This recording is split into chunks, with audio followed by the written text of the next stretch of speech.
Hola, muy buenas noches. Muchas gracias a todos por su asistencia. Claro que sin ustedes la Sociedad Mexicana de Urología no sería la sociedad más grande y de más trayectoria en este país desde hace muchísimos años, casi 90 años que estamos siendo la sociedad preponderante de urología en este país. Muchas gracias por su asistencia y muchas gracias a toda la gente que está conectada por medio de las redes sociales a lo largo y ancho de nuestro país. Comentarles que esta es nuestra sesión mensual ordinaria y que seguimos trabajando muy fuerte para tener el mejor congreso del año, que será celebrado en el mes de noviembre, a partir del 19 de noviembre. Hoy tuvimos reuniones muy interesantes con varios proveedores, con el grueso del Comité de Educación de la Sociedad Mexicana de Urología, y vamos muy adelantados. Tenemos ya al día de hoy más de 1,000 inscritos al Congreso. Esperamos superar los 2,000 como lo hicimos el año pasado en Cancún. Entonces estamos trabajando muy fuerte. Bueno, este es un día especial. A mí saben que me encanta la urooncología y hoy es un tema al respecto. Se hablará acerca de la recaída bioquímica. Y esto no sería posible sin el apoyo de uno de nuestros patrocinadores más importantes, que es el Laboratorio Astellas. Muchas gracias por su presencia. Es un laboratorio que está muy cercano con nosotros y que definitivamente tiene uno de los medicamentos que para nosotros es casi ya del día a día y que ha venido a cambiar todo el panorama que tenemos respecto al cáncer de próstata. Agradezco como siempre la presencia y paso la voz a nuestra secretaria de actas, la doctora Sandra Xochiquetzal. Gracias. Acta correspondiente a la 17ª sesión académica mensual ordinaria de la Sociedad Mexicana de Urología, Colegio de Profesionistas AC, llevada a cabo en modalidad híbrida. Siendo las 19 horas del día 10 de julio del 2025, se llevó a cabo dicha reunión con la siguiente orden del día. Se presenta el concurso de estudios diagnósticos a cargo del doctor Humberto Aguado López. Se lleva a cabo la sesión académica mensual de residentes a cargo del doctor Ibert Castellanos y el doctor Fernando Bolio, con la presentación del caso clínico por el doctor José Alfredo García López Montes, del Centro Médico Licenciado Adolfo López Mateos, ICEM. Se anuncia el ganador del concurso de estudios diagnósticos, el doctor Guillermo Martínez Delgado, del Instituto Nacional de Nutrición, Salvador Subirán. Se da la bienvenida a la sesión mensual por el presidente de la Sociedad Mexicana de Urología, el doctor Román Carvajal García. Se procede a dar lectura del acta de la sesión mensual académica anterior, siendo aprobada. Se da la bienvenida a la sesión académica mensual del mes de julio por parte del doctor Eric Alejandro Hernández Méndez, terapia combinada o cirugía, discusión de casos clínicos de crecimiento prostático obstructivo y disfunción eréctil, con el panel conformado por el doctor Ricardo Alonso Castillejos Molina, el doctor Moisés Abraham Adel Domínguez y el doctor Axel Adalberto Cayetano Alcaraz. En el abordaje del paciente con crecimiento prostático obstructivo, es de suma importancia que la evaluación no se base únicamente en estudios paraclínicos, sino aplicar de forma individualizada los diversos cuestionarios validados de síntomas prostáticos y de calidad de vida. No olvidar que el crecimiento prostático y los síntomas urinarios pueden estar relacionados con la disfunción eréctil, para lo cual también existen diversos cuestionarios validados. El tratamiento se basará inicialmente en el cambio o mejora de hábitos higiénico-dietéticos y el tratamiento integral del paciente, ya que el síndrome metabólico promueve un estado proinflamatorio que genera mayor presencia de los síntomas y la disfunción eréctil es un marcador de salud cardiovascular que puede alertarnos sobre otras potenciales afecciones. Existen múltiples opciones de tratamiento en monoterapia o terapia combinada que se emplearán de acuerdo a las necesidades del paciente, los cuales han demostrado ser eficaces y seguros, aunque es importante informar siempre de los efectos adversos que pueden surgir secundarios a la administración de los mismos. Es imperante identificar el momento adecuado en el cual el crecimiento prostático ha fallado al tratamiento y ha progresado, con la finalidad de evitar el retraso en el tratamiento quirúrgico y la progresión del daño al tejido vesical. Finaliza la sesión académica con la sesión de preguntas y respuestas y se entregan los reconocimientos al panel de expertos. Muy bien, gracias, doctora. Votamos el acta de la sesión anterior. Se aprueba. Gracias. Ahora vamos a dar lectura a la correspondencia que ha llegado en este mes. Solo tenemos una carta que está fechada en la Ciudad de México el 14 de agosto de 2025, dirigida al doctor Román Carvajal García. Por medio de la presente, deseo compartir con la Sociedad Mexicana de Urología y su membresía la actividad académica Robotic School of Robotic Surgery and Telementoring, que tendrá lugar los días 13 al 15 de septiembre del presente año, con un programa de masterclass con los profesores Richard Gastón, Alberto Breda, así como algunos invitados especiales como el doctor James Porter. Dicha actividad tiene lugar en línea con un preregistro en una página que vamos a hacer pública a través de la página de la sociedad, sin costo. Una vez registrado, se tendrá acceso al live stream con masterclass y cirugía en vivo. El 13 de septiembre, una cistectomía y prostatectomía radical. El 14 de septiembre, prostatectomía. Y el 15 de septiembre, una cistectomía y prostatectomía radical. En pro de las actividades académicas de nuestra Sociedad Mexicana de Urología, sin más por el momento, agradezco su atención a la presente y quedo de usted. Firma el doctor Víctor Enrique Corona Montes. Vamos a hacer extensiva la invitación a través de la página y las redes sociales de la sociedad. Gracias al doctor Corona. Muy bien, a continuación el doctor Edgar Linden, nuestro secretario de Educación, va a presentar la sesión académica del día de hoy. Muchas gracias. Muchas gracias a todos.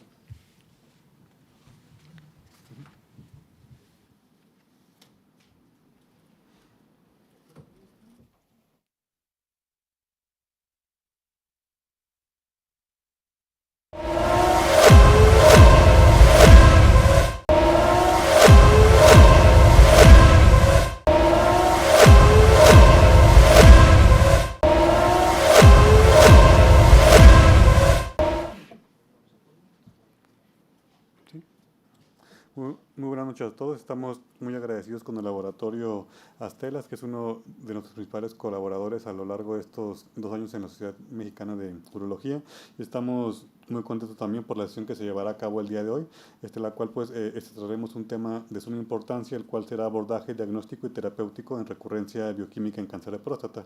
Tenemos un panel de expertos muy nutrido, y queremos invitar a los doctores Sael Arturo Santana Ríos, que va a participar con nosotros como panelista, a la doctora Cecilia Carreras Velázquez y a la doctora Josette Stauffer Gutiérrez, que participarán con nosotros en la comentando todos los casos y dándonos su opinión de expertos. Y también invitamos a nuestro moderador del día de hoy, que nos comentará los casos, que es el doctor Giver Castellanos Hernández. Muchas gracias a todos por aceptar la invitación este día y esperemos que esta sesión sea de su agrado. Muchas gracias y de nuevo gracias al Laboratorio Astelas por su apoyo.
Bueno, buenas noches. Agradecemos la oportunidad a la mesa directiva, señor presidente, al señor secretario, al doctor Alejandro Hernández y al doctor Linden.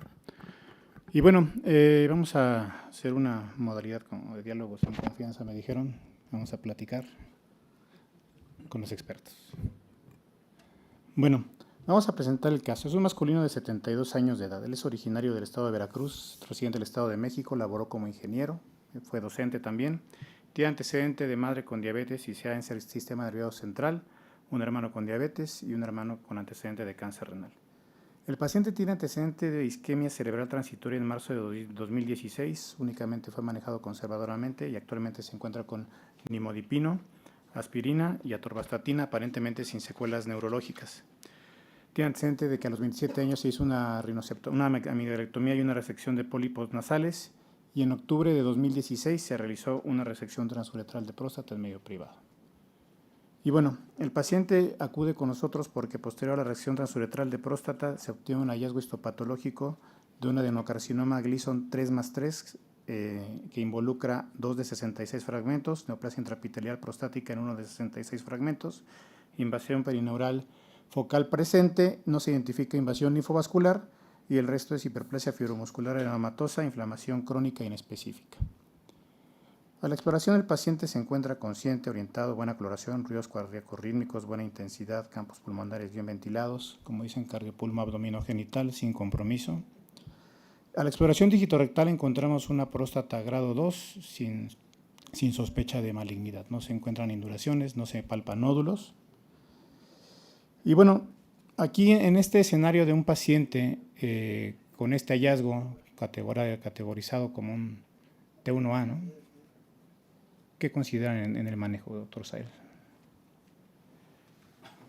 Bueno, pues es un cáncer de próstata de muy bajo riesgo, que fue diagnosticado de manera incidental. Yo creo que una buena opción en un paciente, si él está de acuerdo y está consciente en llevar un buen protocolo, vigilancia activa puede ser una buena opción, si es que no está convencido de recibir un tratamiento radical, pero yo creo que es una buena opción con la cantidad de enfermedad.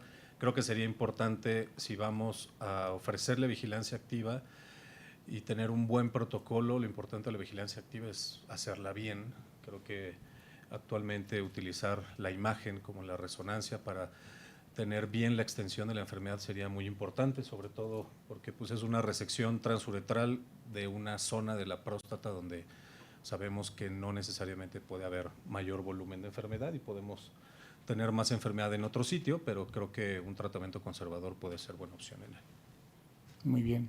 Pues era 2016, todavía no estábamos tan familiarizados con resonancia, no teníamos mucha opción, entonces platicamos con el paciente, ¿no? Y nos basamos en ese entonces en lo que teníamos, que era el antígeno prostático. La primera cifra de antígeno prostático de 2017 fue previo a la cirugía prostática aparentemente, y de ahí vemos que se mantiene cierta constancia, pero vemos que a partir de 2018, en las dos tomas que se realizan, ya hay una elevación significativa en cuanto al antígeno. La próstata sigue sin modificación a la exploración física, pero no sé qué opinión les merezca este comportamiento de la cifra de antígeno. Doctora Stauffer, ¿qué opina usted? Bueno, antes que nada, gracias por invitarme. Bueno, no veníamos preparados, pero el tiempo de doblaje, ¿no?, del antígeno es evidente, ya que uno lo calcula obviamente por el logaritmo, pues es al menos menor de 1 año, ¿no? Una de las características que tenemos que tomar en cuenta, aparte del tiempo de doblaje, en este caso es el Gleason, ¿no? Pero pues era un Gleason bajo.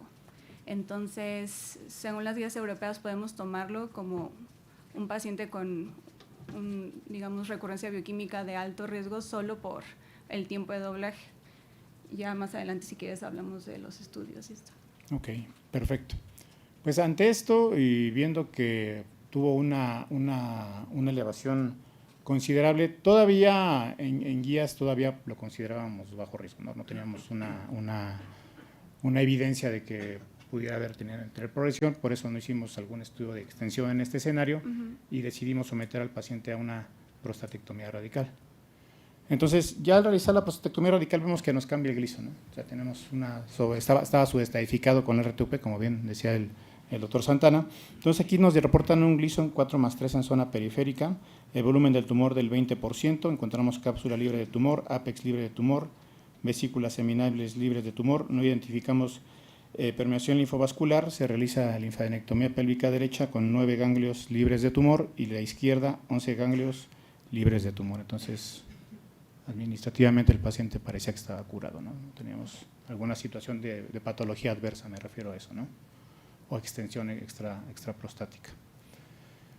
Y bueno, nos vamos al seguimiento y vemos que, bueno, alcanzamos una buena cifra nadir en los primeros meses, pero pues nos llegó en el 2020 la maldita pandemia, se perdieron muchos pacientes. Creo que este es un escenario que fue como muy característico o muy constante en muchos centros hospitalarios. Entonces, en la pandemia prácticamente perdimos al paciente casi y ya hasta llegar a los 2 años el paciente ya presentaba una cifra de antígeno de 0.7 postprostatectomía a los 24 meses.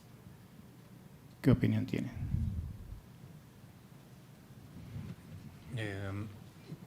Pues sí, digo, alcanzó un buen nadir y como mencionó la doctora hace rato, es importante evaluar la cinética del antígeno y el periodo de duplicación del antígeno.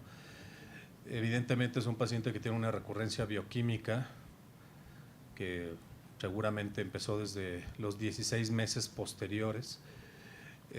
No sé si nos tenemos que basar en la época en la que estábamos como para solicitar estudios de extensión. No, pero yo creo que lo que vale la pena sería como ver qué es lo actual y bueno, hacer, ahorita claro. ya en retrospectiva. Este paciente hicimos, ¿no? seguramente, tiene una recurrencia bioquímica, evidentemente, y creo que lo más importante cuando tenemos una recurrencia bioquímica en un paciente operado es saber si le vamos a ofrecer la posibilidad de recibir un tratamiento de rescate y con eso decidir si le vamos a hacer un estudio de imagen, sobre todo un estudio de imagen de nueva generación, que creo que el mayor papel de un estudio de imagen como el PET con PSMA es justo el escenario del paciente con recurrencia bioquímica, sobre todo si le vamos a hacer algo. Si no le vamos a hacer nada, pues no creo que tenga ningún sentido estarle buscando, pero creo que este es el escenario ideal para hacer un estudio de imagen de nueva generación. Yo le haría un PET porque esto evidentemente nos puede cambiar la conducta en cuanto al tipo de tratamiento o a la planeación del tratamiento de salvamento. Obviamente estamos pensando en ofrecerle radioterapia de rescate a este paciente y sí se ha visto que puede modificar la decisión terapéutica en 1/3 de los pacientes, un PET con PSMA, sobre todo en la planeación del tratamiento con radioterapia que se puede modificar. No sé si… A él, bueno, por la época en la que vivíamos, realmente lo que se hizo fue gamagrama, salió negativo. No sé, doctora Carreras, ¿usted qué opinión tenga? No había antes, pero ahorita complementando lo que decía el doctor Santana. Sí, de acuerdo con él. El estudio de elección sería hoy día un PET-CT con PSMA. Sin embargo, entiendo perfecto que en la época en la que se trató al paciente, pues si bien ya existía en México este estudio, pues no era lo más común, no era lo más difundido y no en todos los sitios se realizaba. Entonces, lo que se acostumbraba a hacer en esa época normalmente era una tomografía y un gamagrama óseo, una combinación de estos estudios. Con esos estudios, como decía el doctor Santana, ¿qué tanto porcentaje inferior al PET hoy día nos quedamos? Digo, sobre todo porque creo que es algo que ya tenemos que ir también nosotros avisorando. O sea, creo que ya también el PET cada vez es más asequible y entonces ya tenemos que familiarizarnos también con ese estudio, esa modalidad, ¿no? Sí, de acuerdo. El gamagrama óseo, si bien es un estudio que es altamente sensible porque puede detectar cosas muy pequeñitas desde etapas muy tempranas, la especificidad del mismo es prácticamente nula porque no podemos diferenciar con ese estudio aspectos benignos, aspectos malignos, fracturas antiguas, por ejemplo en costillas es relativamente frecuente, y la especificidad del PET-CT con PSMA pues es muchísimo mayor, ¿no? Podemos decir que arriba del 90% para detección de lesiones metastásicas por cáncer de próstata. Bueno, muchas gracias. Pues nosotros basándonos en lo que teníamos en ese momento, gamagrama y tomografía, las cuales salieron negativas, planteamos la radioterapia de rescate, salvamento, pero nos encontrábamos en plena pandemia, ¿no? O sea, no había el recurso para la radioterapia y pues lo que se nos ocurrió y lo que teníamos a la mano en ese momento era terapia de supresión androgénica. En este escenario, doctor Stoffer, y abordando algo de lo que se va a platicar acerca del estudio, ¿qué opina al respecto?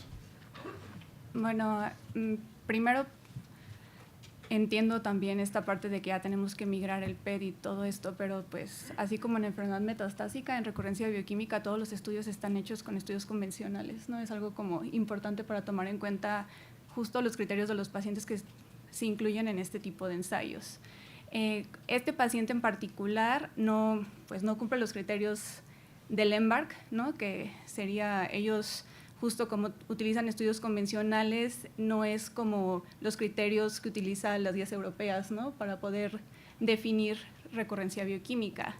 Pero bueno, también ya ha habido alguna otra competencia, ¿no? Algunos otros estudios que se han visto un poquito más, digamos, estrictos en los valores del antígeno, que es el estudio PRESTO, que podríamos evaluarlo, pero tampoco ha evaluado también como el EMBARC, porque el EMBARC, pues sabemos que el objetivo primario era supervivencia libre de metástasis, ¿no? Que se ha utilizado como subrogado de supervivencia global, y inclusive ha habido como algunas publicaciones de que los estudios ya posteriores del EMBARC han sido positivos en supervivencia global, aunque no tengamos aún los datos netos.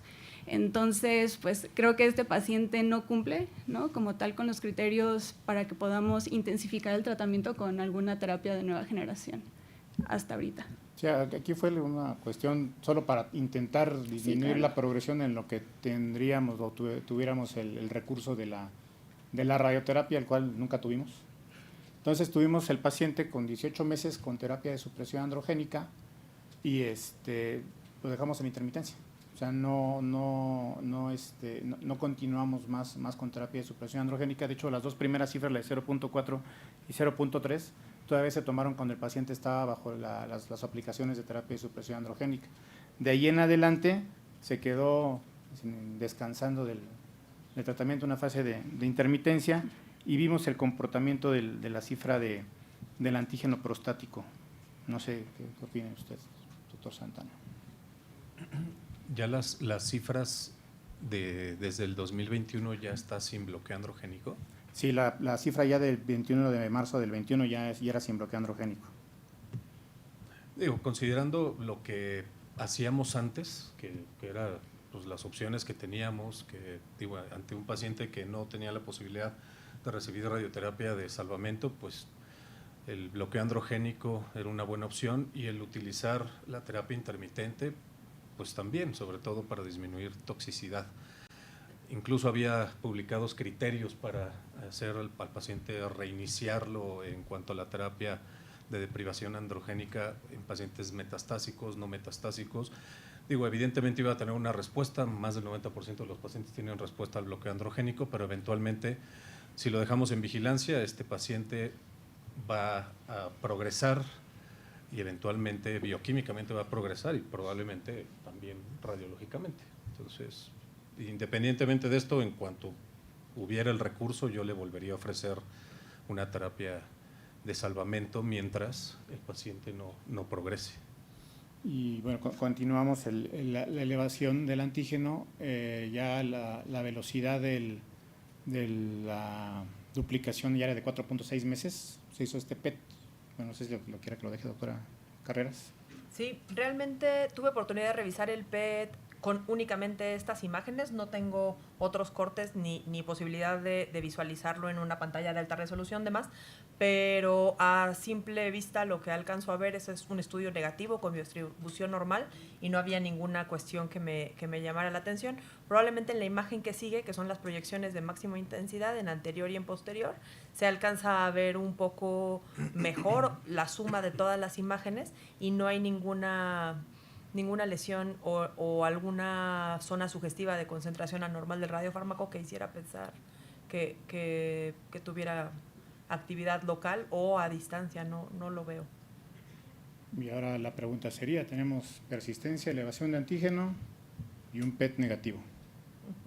Creo que el antígeno sigue siendo bajo todavía, a pesar de que en esta última diapositiva ya marca arriba de 1, que es como el corte que nosotros tenemos para sugerir un PET. como ya se mencionó, la duplicación del antígeno en menos de 6 meses nos hace sospechar fuertemente, pero cuando tenemos antígenos tan bajos, la sensibilidad del estudio disminuye considerablemente. No necesariamente quiere decir que el estudio sea negativo por sí mismo, sino que la capacidad de los equipos que tenemos para la detección pues queda fuera del poder de resolución de los mismos.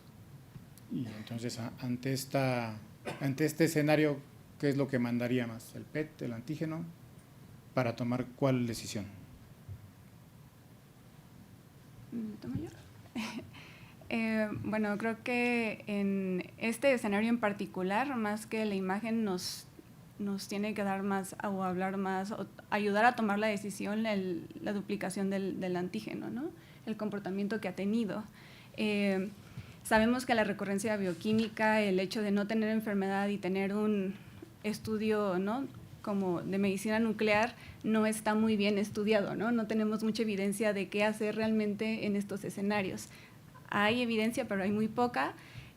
Repito, no, o sea, si somos estrictos, no podemos aplicar los criterios, ¿no?, de los ensayos a lo que tenemos, pero con el tiempo de duplicación podríamos inclusive considerar intensificar el tratamiento. Algo que también es muy importante es el paciente, ¿no? Tiene 72 años, si tuvo el antecedente ya en esa fecha cardiovascular. tenía como 76, Bueno, 77, está fit. Sí, entonces, sí, pero también justo hay un artículo que salió, bueno, que me gusta mucho el año pasado, hecho por urólogos sobre justo el riesgo cardiovascular, con unos pocos cardiólogos y un oncólogo, y es literal, dependiendo de los antecedentes que tiene el paciente, es el riesgo cardiovascular que tú puedes saber que tiene y si puedes intensificar o te conviene mejor vigilar, ¿no? En este caso, por el simple hecho de que tuvo un ataque isquémico transitorio, él tiene un alto riesgo cardiovascular. Entonces, es algo que también que tenemos, bueno, que tomar muy en cuenta, sobre todo con la ensalutamida, ¿no? Por las posibles toxicidades que te puede dar un medicamento, por el beneficio que te puede dar, ¿no? ¿Cuál va a ser la esperanza de vida que tiene este paciente para que le des más toxicidad? Porque al final del día, los síntomas te lo da el volumen de la enfermedad. Y este paciente, pues supongo que no tiene síntomas, ¿no? No hay enfermedad, no hay algo más que le esté condicionando que esté mal. Entonces, hablando del paciente en general, yo hablaría de que podremos vigilarlo o hablar con el paciente qué es lo que él quiere, ¿no? Y si se tiene el acceso de la radioterapia, yo consideraría antes la radioterapia que dar un antiandrógeno de nueva generación. Doctor Santana. Totalmente de acuerdo con la doctora. Creo que, el hecho de que tenga un PET negativo no quiere decir que no le vayamos a ofrecer la terapia de salvamento. Antes no teníamos PET y los pacientes recibían radioterapia de salvamento ante la recurrencia bioquímica, con templetes ya establecidos por los radiooncólogos, y creo que el PET lo que nos ayuda es probablemente a modificar el plan de tratamiento, no a quitarnos la indicación del tratamiento, que muchas veces es lo que pasa con los pacientes cuando no tenemos buena comunicación, que le pedimos un PET ante la recurrencia bioquímica, el PET sale negativo y el paciente cree que no tiene nada y no entiende por qué lo estás mandando a radioterapia. Creo que más bien el PET tendríamos que dejar claro que nos va a servir para modificar un plan de tratamiento, probablemente si tiene un ganglio por encima de la disección que hicieron en la linfadenectomía, o si la recurrencia es local y probablemente puedan aumentar la dosis en esa zona. Creo que esa es la utilidad que nos puede dar el PET para planear una terapia de salvamento, pero no para quitarnos la indicación. Y como dice la doctora, creo que es mejor y menos tóxico ofrecerle al paciente una radioterapia de salvamento a ofrecerle la toxicidad del bloqueo androgénico a largo plazo, sobre todo en un paciente con un antecedente cardiovascular. Y hablando en el escenario que se planteó en el EMBARC, precisamente los periodos de intermitencia, sobre todo viendo que es un paciente que es metastásico, ¿no? Entonces, claro, ¿qué oportunidad tendría ahí el utilizar la terapia de supresión androgénica en un escenario como este? O sea, ¿podemos vigilar? ¿Hasta qué punto podríamos vigilar? Y ya que llegáramos a tener cierta progresión por antígeno, ¿cuál podría ser el escenario? Les spoileo. Lo vigilamos al paciente y ahorita la cifra de antígeno va en 7.4, hasta ahorita. Sí. ¿Qué propondrían ustedes? Lo voy a ver la otra semana. Dos consideraciones del PET con PSMA antes de seguir. La primera, muy importante, es que hasta el 10% de los pacientes, aún teniendo cáncer de próstata, aún teniendo enfermedad metastásica, pueden no concentrar el radiofármaco. ¿Por qué? Por la ausencia de los receptores. Y también hay un porcentaje importante que se comportan diferente, ¿no? Estos que tienen algún comportamiento neuroendocrino o diferentes tipos de tumores histopatológicamente, que una forma de encontrarlos o detectarlos puede ser cambiar el radiofármaco, por ejemplo un PET-CT con FDG, como el análogo de la glucosa, que nos puede ayudar. No es lo típico, no es lo habitual, no es lo que se solicita siempre, pero hay que tenerlo en la mente. Okay. Bueno, con respecto a lo que hablábamos de los criterios, algo también que me parece importante es que, hablamos, ¿no?, que el EMBARC incluye los pacientes post-prostatectomía, post-RT, pero estos pacientes que eran post-prostatectomía se podían o no incluir con radioterapia, y la mayor parte eran con radioterapia, ¿no? Entonces, este paciente en particular es como la población más pequeña, ¿no? Entonces también sería muy difícil determinar qué sería lo mejor para este paciente, porque realmente no tenemos tanta evidencia en este paciente en particular, ¿no? Porque siempre se va a preferir dar este tratamiento de salvamento con RT, y ya que esto no está funcionando, intensificar con el antiandrógeno de nueva generación. Entonces, si no se ha dado radioterapia, yo insisto que se le dé la radioterapia. Ya aún con cifra de 5 de antígeno, que consideran ahí, doctor Santana, que le diga a su señora. ¿Hace cuánto le hicieron el PET anterior? En 2023. Yo le repetiría el PET. Si es factible. Una hipotética, sale negativo. Si sale negativo, si la doctora considera que utilicemos otro radiotrazador, o sea, lo comentaría con el médico nuclear, que creo que eso es bien importante, que tengamos esa comunicación.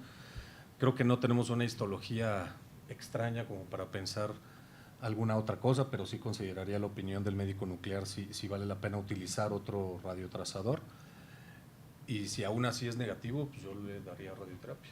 Pues seguimos siendo todavía, porque es lo tradicional, no es lo que estamos más familiarizados, ¿no? La radioterapia en este escenario, que es lo que el EMBARC quiere tratar como otra opción, ¿no? Sí, creo que también es lo que más tenemos evidencia hasta ahora, ¿no? A pesar de que antes no había medicina nuclear, hay estudios, ¿no?, de radioterapia salvamento, radioterapia adyuvante, qué es mejor, con o sin el análogo.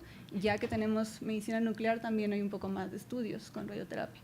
Pero pues sabemos que la intensificación del tratamiento o esto que se quiere modificar, pues no hay tanta evidencia. Entonces también creo que tenemos que tener ese cuidado, ¿no? Porque también los estudios toman en cuenta esto, ¿no? Que la mayoría de la población va a tener este tipo de tratamientos previos. Y y hablando del EMBARC, ¿qué opinión les merece el resultado del grupo de ensalutamida solo que tuvo respuesta? ¿Cuál creen que vaya a ser el futuro, que pudiera ser el futuro de la terapia de supresión androgénica con castración, tomando en cuenta ese resultado de un estudio? Porque respondió incluso mejor que el grupo de Leupro-solo. Sí, creo que... ¿Qué opinan? Bueno, voy a tomarla. ¿Sí, no hay problema? Perdón. Creo que es importante la toxicidad, ¿no? O sea, sobre todo, fue positivo, es mejor, ¿no?, que la terapia de supresión androgénica. No es mejor que la combinación, pero sabemos que la toxicidad va a ser diferente, ¿no? Creo que en la población que podríamos considerar dar ensalutamida sola serán pacientes jóvenes, ¿no?, que obviamente no van a querer la toxicidad del análogo, pero pues sumando la toxicidad de la ENSA, ¿no?, que podría ser fatiga, un poco de deterioro cognitivo, esto también de la hipertensión, ¿no?, la ginecomastia, ¿no? Exacto, que inclusive pues es un poquito, ¿no?, controversial el tratamiento de la ginecomastia en este escenario. Sí hay tratamiento, ¿no?, profiláctico, radioterapia, tamoxifeno, etcétera, pero pues creo que son cosas que se tienen que discutir con el paciente, sobre todo qué toxicidad y qué va a preferir, ¿no?, sobre todo un paciente joven. Yo hablaría de monoterapia con ensalutamida en un paciente joven que no quisiera el bloqueo androgénico o la toxicidad del bloqueo. Ok, gracias, doctora Stauffer. Entonces nos vamos a radioterapia. Perfecto. A favor. No es con sesgo, pero radioterapia sí. Y bueno, rápido.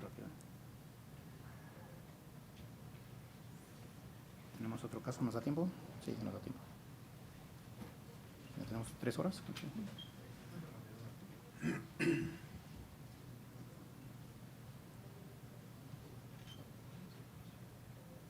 Listo. Vamos a proyectar el caso.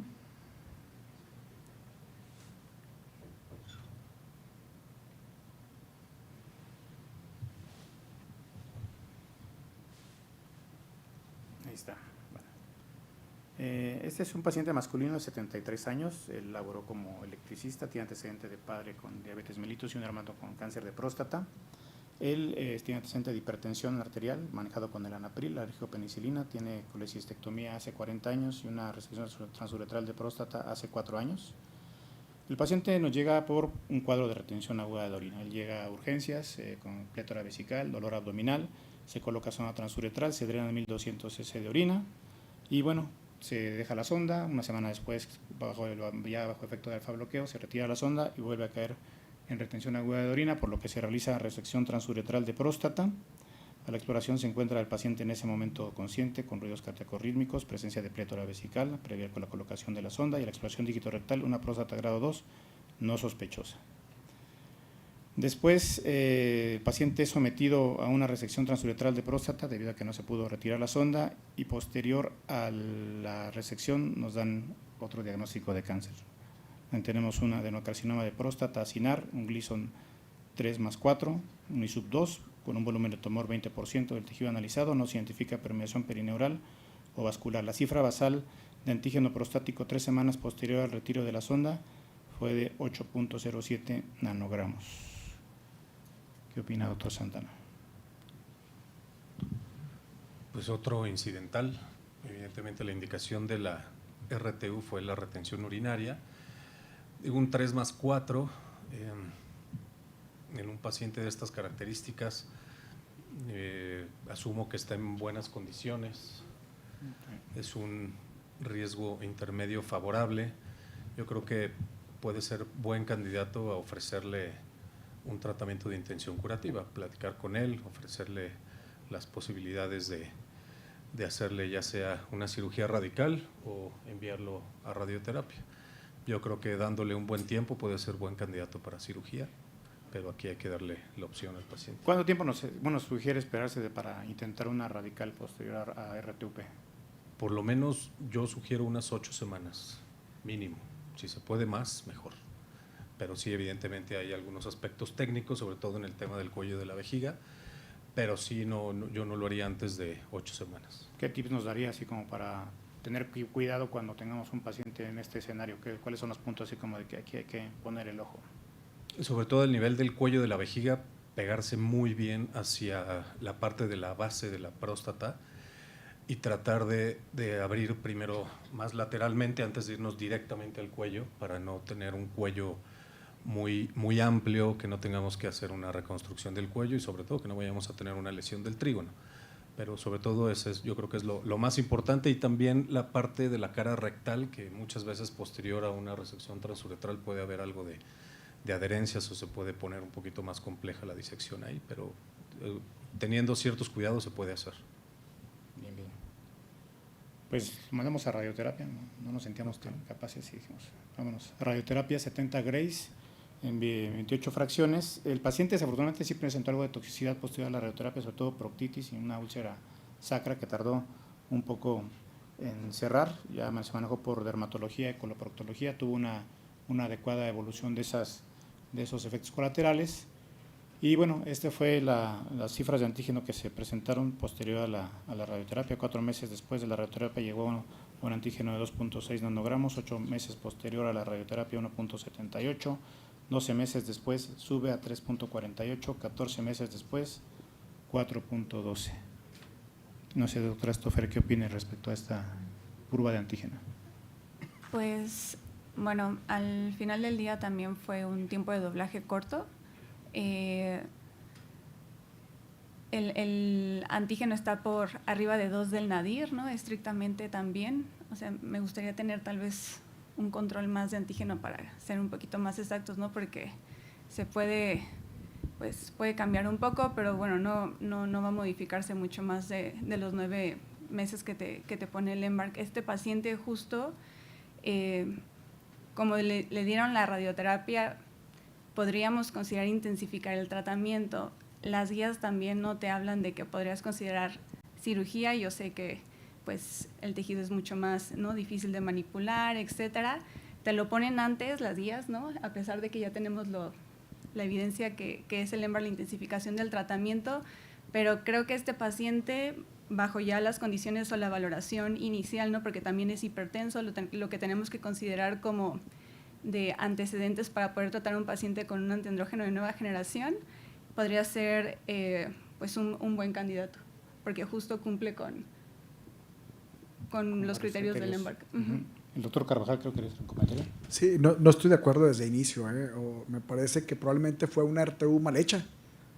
¿Por qué no evaluaron si había muchísimo tejido residual, qué volumen tenía, etcétera? Ahora, es un 3+4. Con un 3+4 es un paciente de un riesgo intermedio, es un 20% de 4. Probablemente hasta terapia focal pudo haber tenido. Es decir, hay que verlo de una forma más integral. No creo que fueron muy radicales o muy agresivos en el tratamiento de inicio, ¿no? Bien. Sí, pues pueden ser opciones. Y aquí el punto creo que es pues, ver cuál es la mejor opción. Como dice el doctor Carvajal, no tenemos otro tipo de opciones, no solo tratamientos de RT o cirugía radical. Las terapias focales están ganando cierto margen como nueva terapia, como opción, mejor dicho. Y bueno, con este paciente le hicimos un PET, aquí ya le hicimos PET, ya, para recientes temas. Y él se encuentra una sobreexpresión baja de receptores PSMA en ambos lóbulos de la próstata en relación con la actividad neoplásica del local primario conocido, y lo ponen con un PROMIS MT2, M1, MI0, NI0, MI0. No sé, doctora Carreras, ¿qué opina? Bueno, es un reporte bonito, ¿no? O sea, esa conclusión es muy elegante y supongo que la persona que la hizo, pues se ve que tiene más idea que nada más capta o no capta, lo cual me gusta ver en los reportes.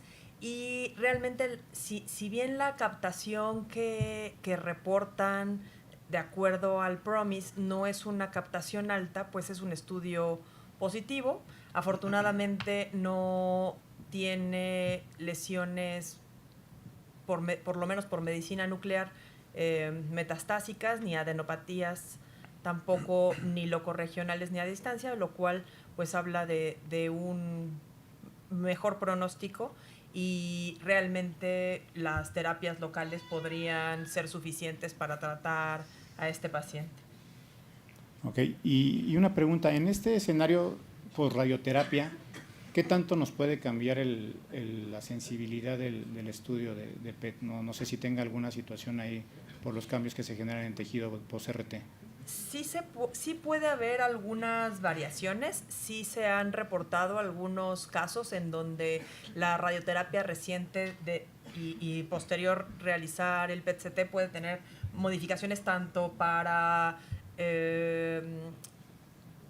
bien y para mal, ¿no? O sea, puede aumentar la captación como respuesta a un proceso inflamatorio, pero también puede verse inhibido y en estudios subsecuentes ver que la captación era realmente más alta de lo que estábamos viendo en el estudio inmediato. Sin embargo, sería un poquito difícil pensar que en este caso fuera lo que estamos viendo, o sea, más bien pareciera que todo es resultado del proceso inflamatorio reciente de la radioterapia y no viceversa. Ok, gracias. Y bueno, tomando este escenario, ¿cuál sería la conducta que más sugerirían, doctora Stoffer? Yo creo que es como del 25% que estuvo en el EMBARC, los de radioterapia, pero ¿qué opina en este escenario? Yo, bueno, en este escenario creo que lo hablaría con el urólogo, ¿no? En este caso, justamente porque, como decía, se puede considerar obviamente el tratamiento, ¿no? Cirugía, hay otras terapias, crioterapia, etcétera, que podrían utilizarse antes de una intensificación de tratamiento, que era más o menos lo que quería expresar. Entonces, creo que esto es en conjunto, es multidisciplinario, no podría yo tomar la decisión sola, porque primero tengo que ver qué tan factible es intervenir eso antes de intensificarlo de manera sistémica. Una radical de rescate, compadre. Pues creo que aquí, evidentemente, este paciente tiene una recurrencia bioquímica post-radioterapia, y creo que tenemos que llevar bien el protocolo repito, como les dije anteriormente, si pensamos que vamos a ofrecer una terapia de salvamento, tendríamos que llevar a cabo un protocolo completo. Si solo le vamos a ofrecer bloqueo androgénico al paciente, como muchos años lo hemos hecho, pues se lo iniciamos y ya, y probablemente nos quedamos con el PET que marca la próstata, le damos bloqueo androgénico, a lo mejor le damos bloqueo androgénico intermitente y eventualmente cuando progrese, como dice la doctora, lo podemos intensificar. Pero si estamos pensando en la posibilidad de ofrecerle una terapia ablativa o hacerle una cirugía de salvamento o incluso reirradiar al paciente, que son otras de las posibilidades, aunque pareciera que este paciente tuvo mucha toxicidad, que son las 3 opciones de terapia de salvamento local. Lo primero que tendríamos que hacer es evaluar las características del paciente, la expectativa de vida. Si es un paciente que tiene una expectativa de vida por lo menos de más de 5 o 10 años, considerar llevar al paciente a una biopsiar a este paciente, en esos casos, haciendo las cosas lo mejor posible, utilizar las mayores armas que tengamos, resonancia magnética para dirigir nuestra biopsia, y de acuerdo a ese resultado, pues considerar cuál es la mejor opción. Si llegamos a considerar cirugía de salvamento, que creo que a muchos nos enseñaron en nuestras escuelas que no debemos hacer cirugía de salvamento, pero sí hay un nicho de pacientes que pueden ser candidatos a cirugía de salvamento. Hay criterios para saber qué paciente es un paciente con recurrencia bioquímica de bajo riesgo o de alto riesgo, sobre todo hablando del tiempo en el que se presentó en un paciente con radioterapia la recurrencia bioquímica, y aquí el punto de corte son alrededor de 18 meses, que creo que es más o menos lo que tuvo el paciente. Un paciente que tiene una recurrencia muy corta o muy pronta, pues, es un paciente que es de mayor riesgo. Pacientes con Gleason más altos, Gleason 8 para arriba, son de más riesgo que pacientes con Gleason de 7 para abajo.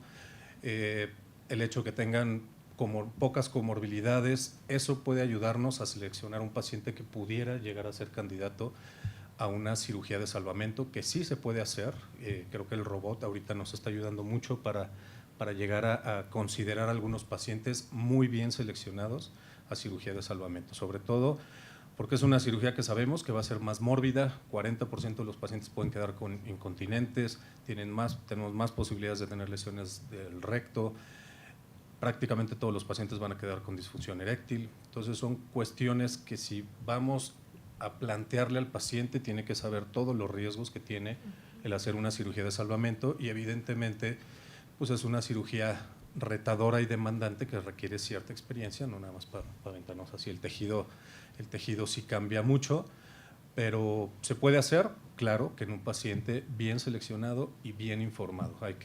Hay algunos criterios que ya incluso tienen publicadas las guías europeas en cuanto a si llevamos a un paciente a cirugía de salvamento cumpliendo los criterios de las guías europeas, que es paciente con Gleason menor 7 o menor, sin comorbilidades, expectativa de vida larga, que tenga, ya dije, un Gleason bajo y con un periodo de duplicación corto. Si tenemos esa selección de pacientes y utilizamos eso para llevar a cirugía de salvamento, es un paciente que le puede ir bien a largo plazo, con una buena sobrevida y con mejores resultados en cuanto a morbilidad. A diferencia, cuando no cumplimos esos criterios y nomás tiene recurrencia y queremos operar a todos, no a todos les va a ir bien. Tienen que ser pacientes muy bien seleccionados, pero tampoco creo que debamos satanizar la cirugía de salvamento. Hay pacientes bien seleccionados que son candidatos. Gracias, doctor Stella. Y doctor Carvajal, aquí en este escenario, las terapias focales, pues creo que es como que la opción más… ¿Qué edad tiene el señor? 73. La verdad es que es muy agresivo, soy muy romántico decir que le vas a hacer. Mil disculpas por haber abierto el teléfono, era dizque una tomografía, pero bueno, volvió a caer.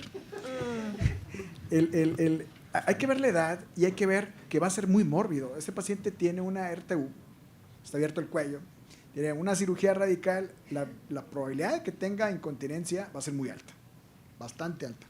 Y como dijo Sael, yo creo que vale la pena platicarlo con él. Pero volvemos a lo mismo, estamos viendo volumen, estamos viendo si hay metas, pero no hemos tenido nada de imagen. Probablemente valga la pena tener algo de imagen, hacer probablemente biopsias dirigidas, y probablemente este paciente se vea beneficiado con terapia como crioterapia, ¿no? Que es una de terapias que probablemente pueda tener un lugar en este paciente en particular. Ahora, nos estamos preocupando muchísimo en alguien de 73 años con un 3+4. La posibilidad de metástasis en ese tipo de pacientes pues va a ser más baja, ¿no? Valdría la pena ver las comorbilidades que tiene, porque nos estamos estresando mucho con un 3+4, con un 20% de 4, no veo patrón cribiforme ni traductal, no veo nada de agresividad en ese paciente, pero sí la veo en nosotros como cirujanos, ¿no? Entonces, yo que sí vale la pena por lo menos imagen en ese paciente y considerar terapia focal, crioterapia en él, ¿no? Ok. Yo no me sometería, a ver, yo creo que vale la pena que te digan qué te harías tú. Si a mí me dices, yo tengo 73 años, y me dices que tengo esto y que me vas a meter a radical, por supuesto que no regreso contigo, no me voy a dejar. No, claro, por eso menciono que hay que evaluar la expectativa de vida, que es lo más importante, no específicamente en este paciente. Yo tampoco le ofrecería cirugía específicamente a este paciente. Por cómo, no, yo, depende de quién me opere, pero de entrada no. Pero si eres un paciente joven, recurriste con un 3+4, tienes 55 años, no sé, puede ser. La otra, ya hay estudios que han comparado terapias de salvamento quirúrgicas versus terapias ablativas y radioterapia, sobre todo ahora con SBRT, con radiocirugía, y la verdad es que los resultados nos están ganando las terapias con radioterapia. O sea, se puede reirradiar pacientes con ciertas técnicas de radiocirugía, sobre todo teniendo un diagnóstico adecuado por imagen, como mencionas, o sea, tener una buena resonancia magnética, saber dónde está la lesión índice y un paciente bien biopsiado.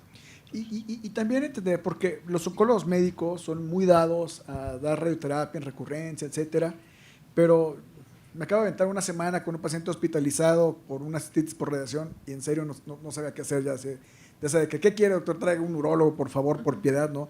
Porque ya conocía su vejiga, es una vejiga totalmente edematizada, vascularizada, que sabes que no le puede hacer nada más que tratar de controlar médicamente y eventualmente vas a tener que embolizar esa vejiga. Y eso es por una radiación de 10 años de haber sido radiado, ¿no? Entonces, no es algo menor y muchas veces, como los cardiólogos, opérelo, anticoagulado y el oncólogo médico, déle radiación, pues porque él no se va a enfrentar a ese problema, pero cuando uno tiene ese paciente, te das cuenta de que valdría la pena considerar muchas otras opciones antes de estar radiando y rerradiando a ese paciente, ¿no? Muchas gracias. Pues algo para concluir, doctor Santana. Ya. No, muchas gracias por la invitación. Doctora Stoffer, ¿algo que quiera agregar? Bueno, yo nada más quería agregar a este comentario súper rápido. También depende mucho de la técnica, ¿no?, de radioterapia en la que el paciente se haya expuesto previamente. Yo entiendo que ahorita vemos lo que ya se expuso hace mucho tiempo, pero las nuevas técnicas de radioterapia definitivamente, sí, como decía el doctor, son mucho más específicas, ¿no? Y pues el oncólogo, pues al final también tiene que hablar con el radiooncólogo, ¿no? O sea, no somos expertos tampoco en esto, pero tenemos que tener nociones. Entonces es por eso que podemos tomar alguna que otra decisión, pero siempre esto es multidisciplinario al final, ¿no? Y como pues, igual gracias. que depende de quién te opera, también depende de quién te radia. Claro. Doctora Carreras, ¿algo que quiera agregar para concluir? También es importante quién te hace el PET. ¿Y quién lo interpreta? ¿No? ¿Quién lo interpreta? Sí, de acuerdo, el manejo multidisciplinario, comunicarnos entre nosotros, como dice el doctor Román Carvajal, sacar al médico nuclear de su cloaca, bueno, yo dije más feo, es importante y siempre tenemos todos un poquito que aprender del resto y los equipos multidisciplinarios, el que más gana de esos equipos es el paciente. Y muchas gracias por invitarme. No, a ustedes pues agradecemos a la doctora Carreras, a la doctora Stoffer, al doctor Santana, un aplauso para ellos. Muchas gracias a todos por acompañarnos a la sesión. Gracias, doctor. El doctor Román Carvajal les entrega un reconocimiento a nuestros ponentes. Muchas gracias a todos. Tenemos los resultados de la rifa del día de hoy. El ganador del Apple Watch es el doctor Anuar Daniel Berber de Ceusa, creo que es del Hospital General de México. Felicidades. Y pues bueno, gracias a todos por acompañarnos. Nos vemos el próximo mes con una nueva sesión académica. Gracias. Buenas noches.